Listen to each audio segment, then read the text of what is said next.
Hello viewers, আসসালামু আলাইকুম। আমি একটু মজার রেসিপি নিয়ে হাজির হলাম। আজকে আমার রেসিপিটির নাম হচ্ছে ছোট চিংড়ি মাছ দিয়ে টক পাতা রান্না। তো প্রথমে আমি একটি প্যানে রসুন কুচি, পেঁয়াজ কুচি দিয়ে দিলাম, কাঁচামরিচ দিচ্ছি, চিংড়ি মাছ দিচ্ছি,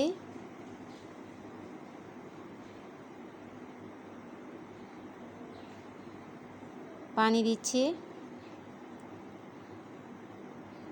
স্বাদ মতো লবণ দিচ্ছি,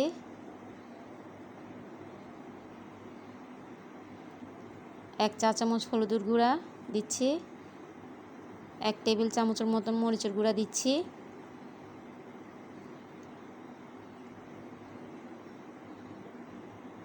সামান্য পরিমাণ সয়াবিন তেল দিচ্ছি।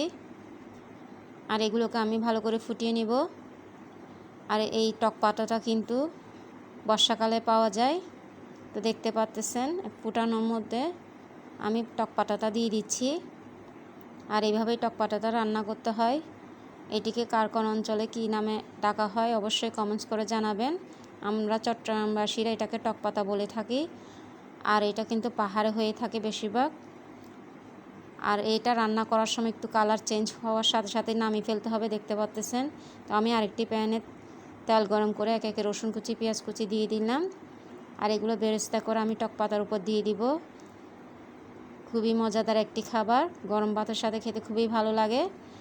আশা করি আপনাদের সবার ভালো লাগবে। অবশ্যই একবার হলেও তৈরি করে দেখবেন।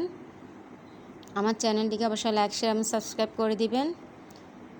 খুবই মজাদার খাবার কিন্তু।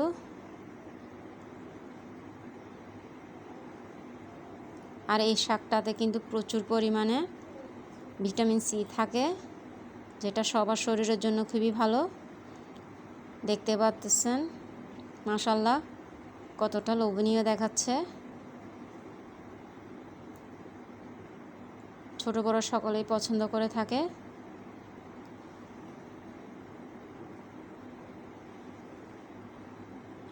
আশা করি আপনাদের সবার ভালো লাগবে।